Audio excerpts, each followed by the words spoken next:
बिस्मिल्लाहिर्रहमानिर्रहीम अस्सलाम वालेकुम डियर स्टूडेंट्स। आई होप कि आप सब लोग खैरियत से होंगे। स्टूडेंट्स, आज जो हमारा टॉपिक ऑफ डिस्कशन है this is geostationary satellites. Paper point of view से ये एक इम्पॉर्टेंट टॉपिक है और as a long question exams में पूछा जाता है, इसलिए इस टॉपिक के हर एक एस्पेक्ट को आपने अच्छी तरह से अंडरस्टैंड करना है और उसको याद भी रखना है। ठीक है, तो आइए शुरू करते हैं आज का टॉपिक। सबसे पहले हमने जियो स्टेशनरी सैटेलाइट्स की डेफिनेशन को अंडरस्टैंड करना है। देखिए बच्चों, जियो का जो वर्ड है ये इस्तेमाल होता है अर्थ के लिए, और स्टेशनरी का मतलब होता है एट रेस्ट। ठीक है, यानी कोई चीज़ जियो यानी अर्थ के रेस्पेक्ट से अगर स्टेशनरी नज़र आए, कोई चीज़ से मुराद यहाँ पे एक सैटेलाइट है, तो अगर कोई सैटेलाइट अर्थ के रेस्पेक्ट से स्टेशनरी अपीयर हो तो ऐसे सैटेलाइट को हम जियो स्टेशनरी सैटेलाइट कहते हैं।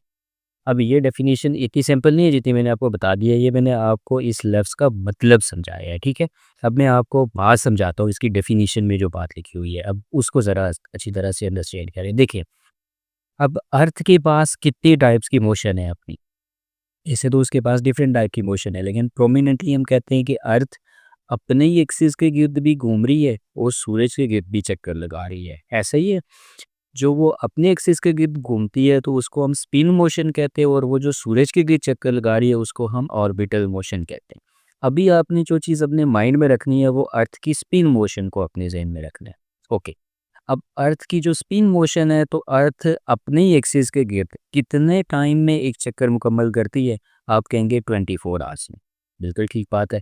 अब आपको मैं मिसाल से बात समझाता हूँ। देखें, मान लें कि ये है अर्थ। अब अर्थ जो है वो अपने ही एक्सिस के गिर्द इस तरह से स्पिन मोशन कर रही होगी। ठीक है, अभी आप देखें तो ये वाला जो हिस्सा है ये ऊपर की तरफ है, तो अब ये ऐसे घूम के तो वापस जब ऐसे ऊपर आएगा तो ये एक चक्कर मुकम्मल होगा, और ये एक चक्कर मुकम्मल होने में कितना टाइम लगेगा? 24 आवर्स। ठीक है, अच्छा, अब ये अर्थ है तो अर्थ के बराबर किसी सर्टेन आल्टीट्यूड के ऊपर बिल्कुल बराबर यहाँ पे ये एक सैटेलाइट मौजूद है। आप और मैं एग्जैक्टली इस जगह के ऊपर मौजूद है। अब यहाँ से ऊपर अगर हम देखें तो हमें ये सैटेलाइट अपनी बिल्कुल बराबर ऊपर नज़र आएगी। नाउ अभी भी अगर आप देखें तो मैं यहाँ पे खड़ा हूँ, आप लोग मौजूद है, तो जो अर्थ है वो स्पिन मोशन तो कर रही है, बट उसकी स्पिन मोशन हमें फील तो नहीं ना होती, ये कांस्टेंट वेलोसिटी होने की वजह से। होता ये है कि देखें, ये अर्थ है तो अर्थ के बिल्कुल बराबर ऊपर जो है वो एक ये सैटेलाइट मौजूद है।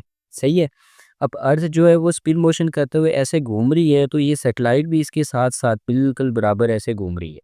आप ज़रा गौर करें कि ये वाला हिस्सा जब ऊपर की जाने मौजूद है तो सैटेलाइट इसके बिल्कुल बराबर सामने मौजूद है। तो आप और मैं अगर इस जगह पे खड़े होकर सैटेलाइट को देखें तो वो हमें बिल्कुल अपने सर के बिल्कुल बराबर ऊपर नज़र आएगी। अब ज़ाहिर है जैसे-जैसे ये घूम रही है तो वैसे-वैसे ये सैटेलाइट भी इसके साथ घूम रही है। अब ये वाला हिस्सा सामने आ गया तो सैटेलाइट भी उतनी ही स्पीड के साथ घूमते हुए सामने आ गई है। अब आप और मैं यहाँ से भी अगर सामने देखेंगे तो सैटेलाइट हमें अपने सर के ऊपर ही नज़र आएगी। इसी तरह से घूमते-घूमते ये जब नीचे जाएगी तो सैटेलाइट भी इसके साथ ऐसे नीचे पहुँच जाएगी। इस चीज़ से आपने क्या मतलब लिया? इस चीज़ से आपको ये बात क्लियर हो रही है कि जिस स्पीड के साथ ये अर्थ अपने एक्सिस के इर्द घूम रही है, एग्जैक्टली उसी स्पीड के साथ ये सैटेलाइट भी इस अर्थ को ऑर्बिट कर रही है। इसी वजह से जिस भी पॉइंट के ऊपर हम सामने ऊपर देखते हैं, ये सैटेलाइट हमें अपने बिल्कुल बराबर ऊपर नज़र आती है। मीन्स इसकी वेलोसिटी के साथ सैटेलाइट की वेलोसिटी सिंक हुई हुई है, मैच हुई हुई है।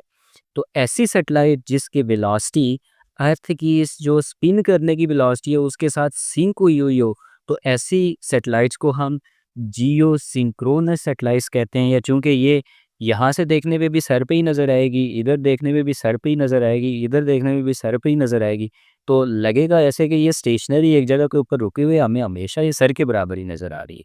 तो दैट्स वाई ऐसी सैटेलाइट्स जिनकी जो ऑर्बिटल मोशन है वो अर्थ की स्पिन मोशन के साथ सिंक्रोनाइज हो, सच दैट कि वो हमें एट आ स्पेसिफिक पॉइंट वो हमेशा जो है वो हमें स्टेशनरी ही अपीयर हों, तो ऐसी सैटेलाइट्स को हम जियो स्टेशनरी सैटेलाइट्स कहते हैं। और इनका जो टाइम पीरियड ऑफ रेवोल्यूशन है वो भी 24 आवर्स ही होता है, लाइक अर्थ के स्पिन मोशन की तरह। तो आई होप कि जियो स्टेशनरी सैटेलाइट्स क्या है इसकी डेफिनेशन आपको क्लियर होगी। और जिस ऑर्बिट में ये जियो स्टेशनरी सैटेलाइट अर्थ के गिर्द ऑर्बिट करती हैं, इसको हम जियो स्टेशनरी ऑर्बिट कहते हैं। ठीक है।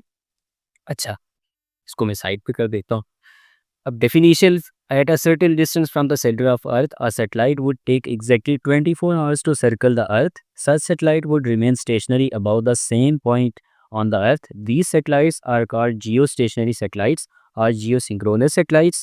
The orbit of geostationary satellite is called geostationary orbit.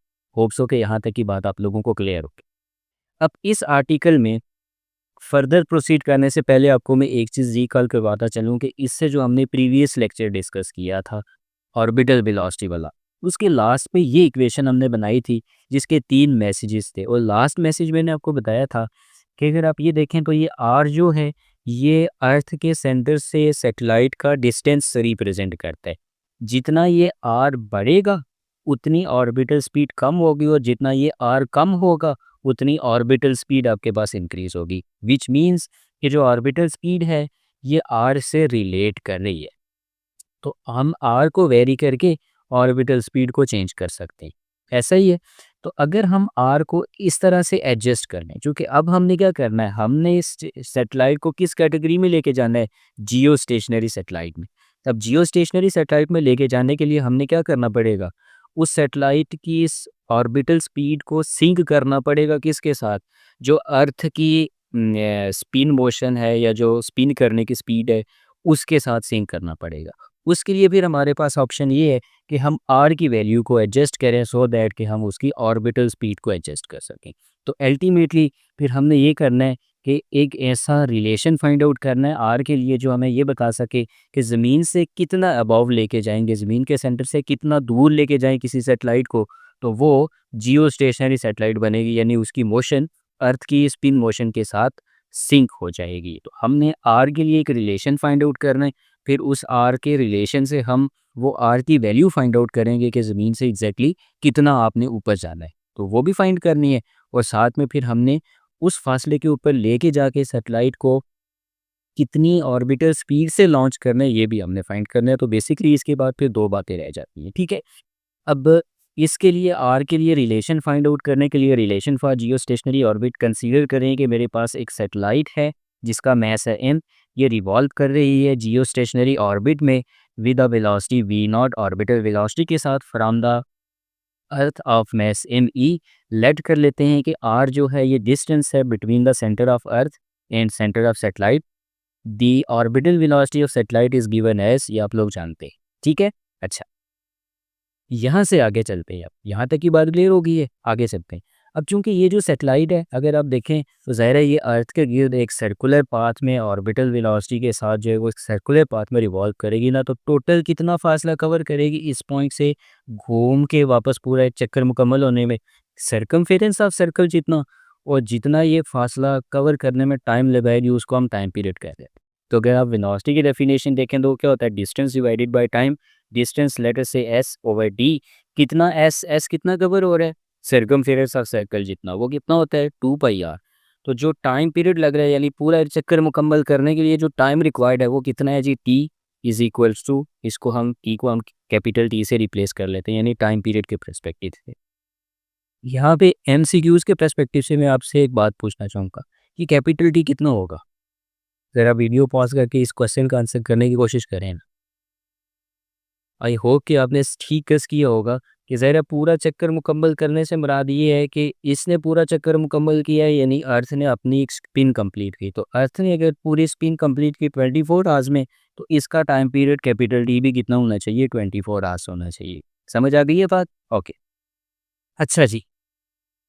अब अगर आप देखें तो ये आपके पास इक्वेशन 1 बनी थी ऑर्बिटल वेलोसिटी वाली, और एक आपने वेलोसिटी, ये भी बेसिकली ऑर्बिटल वेलोसिटी है ना, इसी वेलोसिटी से वो पूरा चक्कर कंप्लीट करेगी। तो ये इक्वेशन 2 आ गई। दोनों ऑर्बिटल वेलोसिटी की इक्वेशन है, दोनों को कंपेयर कर लें।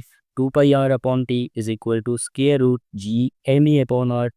दोनों तरफ आप ले लें स्क्वायर, तो ये 2 का स्क्वायर हो जाएगा 4, पाई का स्क्वायर, आर का स्क्वायर, और इस तरह से डी का स्क्वायर आ गया। और इस तरफ जो है इक्वेशन की राइट हैंड साइड जो स्क्वायर रूट है वो स्क्वायर के साथ कैंसिल हो जाएगा, ठीक है। इस इक्वेशन को रीअरेंज करना है। रीअरेंज हमने किस तरह से करना है कि क्रॉस मल्टीप्लिकेशन करनी है। आर को इससे मल्टीप्लाई कर ले तो 4πr² और ये r² और r r³ हो जाएगा, GMET² हो जाएगा। अब हमने चूँकि जियो स्टेशनरी ऑर्बिट यानी आर की वैल्यू फाइंड आउट करनी है कि ज़मीन से कितने हाइट के ऊपर, कितने फासले के ऊपर ज़मीन के सेंटर से यहाँ तक हमने इस सैटेलाइट को प्लेस करना है सो दैट कि ये एक जियो स्टेशनरी सैटेलाइट बन जाए। उसके लिए मैंने आर क्यूब को अलग कर लिया, बाकी तमाम फैक्टर्स मैंने एक साइड के ऊपर शिफ्ट कर लिए। अब इस तरफ चूँकि क्यूब मौजूद है, तो क्यूब का दुश्मन क्या चीज़ है जी? Cube root. स्क्वायर का दुश्मन क्या चीज़ है? Square root. तो दोनों तरफ आप क्यूब रूट ले लें, तो इस तरफ क्यूब ख़त्म हो जाएगा, तो क्यूब रूट की वैल्यू 1/3 होती है, तो इसको आप इस अंदाज में भी लिख सकते हैं। नाउ अब हमने ये एक्सप्रेशन या रिलेशन तो डिराइव कर ली है कि आर कैलकुलेट करने के लिए आपके पास ये रिलेशन है, यदि जियो स्टेशनरी ऑर्बिट की वैल्यू क्या होगी वो आपको ये रिलेशन प्रोवाइड करेगा। ठीक है। अच्छा, अब हम देखते ये कि एग्जैक्टली इस आर की वैल्यू निकल के आती है, यानी ज़मीन से हमने ज़मीन की सरफेस से कितने हाइट के ऊपर इस सैटेलाइट को लेकर तो जाना है। उसके लिए हम ये करते हैं कि कैलकुलेशन करते हैं जी ऑर्बिट रेडियस के लिए फॉर जियो स्टेशनरी सैटेलाइट। अब अगर आप इसका फार्मूला देखें तो इसमें जनाब जी की वैल्यू हमें पता है 6.67 इंटू 10⁻⁻11 होती है। एम ई जो है वो मैस ऑफ अर्थ है विच इज़ 6 इंटू 10⁻24 kg। अच्छा, बाकी 4 और पाई की वैल्यू भी हमें पता है। सिंपल आपने वैल्यूज़ पुट कर देनी। वैल्यूज़ पुट करने के बाद आपने इन तमाम वैल्यूज़ को सिंप्लीफाई करके क्यूब रूट ले लिया, तो आपके पास जो आर की वैल्यू आती है ये निकल आती है 4.23 इंटू 10⁻7 मीटर्स। याद रखिएगा ये आर की वैल्यू यानी जियो स्टेशनरी ऑर्बिट की वैल्यू मीटर्स में मौजूद है। अगर आप इसको किलोमीटर्स में लिखेंगे, ज़रा किलो का जो प्रीफिक्स है वो कितना होता है? 10⁻3। ऐसा ही है। तो 7 में से 3 माइनस कर लें तो पीछे कितना बचेगा? 4। तो 4.23 इंटू 10⁻4 किलोमीटर्स भी आप इसको लिख सकते हैं, यानी मीटर में भी वैल्यू याद रखें, किलोमीटर में भी वैल्यू याद रखें, ये आपके काम आएगी। ये जो बात मैंने आपसे यहाँ पूछी थी ना कि ये टाइम पीरियड कितना होगा टी, तो आपने कहा था 24 आवर्स। इसको मैंने इसलिए पूछा था कि यहाँ पे ये जो आपके पास वैल्यू आ रही है ना टी, इसको हमने कन्वर्ट करना है। टी कितने है? 24 आवर्स। इसको फिर एक आपने देखना है एक सेकंड में कितने, एक दिन में कितने घंटे होते हैं जी? 24 घंटे।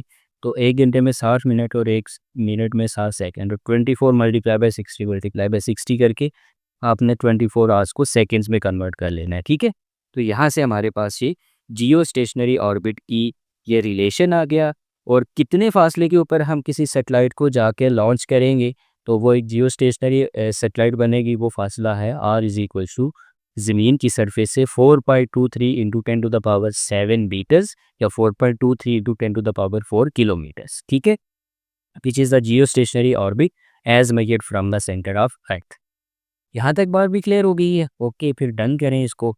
अब लास्ट पे बच जाता है जी calculation for the orbital speed. अब हमें यह भी पता चल गया कि ज़मीन की सरफेस से इतने फासले के ऊपर हमने जाना है, तो यहाँ पे ये सैटेलाइट एक जियो स्टेशनरी सैटेलाइट बनेगी। नाउ हम प्रीवियस लेक्चर से ये बात समझ चुके हैं कि सर्टन हाइट पे लेके जाके उसको फिर एक स्पीड भी प्रोवाइड करनी पड़ती है। तो जियो स्टेशनरी सैटेलाइट बनाने के लिए हम इसको इसकी रिक्वायर्ड हाइट पे लेकर आ गए हैं। अब इसको कितनी वेलोसिटी इस हाइट के ऊपर प्रोवाइड करेंगे, उसके लिए हम जो ऑर्बिटल वेलोसिटी वाला फार्मूला है वही रिलेशन इस्तेमाल कर लेते हैं। V naught is equal to G M E upon R. G की वैल्यू डाल दें, एम ई की वैल्यू डाल दें। आर यहाँ पे हम जानते हैं कि सेंटर ऑफ अर्थ से कितना फासला, कितने फासले पर हम उसको लेके गए 4.23 इंटू 10⁻7 मीटर्स। यहाँ पे मीटर वाली वैल्यू यूज़ होगी चूँकि हमेशा स्टैंडर्ड यानी एसआई यूनिट्स इस्तेमाल होती हैं जो न्यूमेरिकल वैल्यूज़ आ रही होती है उनमें। ठीक है। तो इसको आप पुट करके सिंप्लीफाई कर लें तो it comes out 3.0 into 10⁻3 metre पर सेकेंड, या 10⁻3 को आप किलो कंसीडर करते हुए ये 3 मीटर्स 3 किलोमीटर पर सेकेंड की वेलोसिटी से अगर आप उसको इस जगह पे जाके एक्सेलरेट करेंगे, वेलोसिटी टेंजेंशियल प्रोवाइड करेंगे, और तो ये एक आपके पास जियो स्टेशनरी सैटेलाइट बन जाएगी। विच मीन्स कि किसी भी सैटेलाइट को जियो स्टेशनरी सैटेलाइट बनाने के लिए 4.23 इंटू 10⁻7 या 4.23 इंटू 10⁻4 किलोमीटर के डिस्टेंस पे लेके जाना पड़ता है from the surface of earth, और यानी फ्राम द सेंटर ऑफ अर्थ। और इसको जो है, हो सॉरी लाइट चली गई है, 1 मिनट में मोबाइल फ़ोन की फ्लैश ऑन कर लो।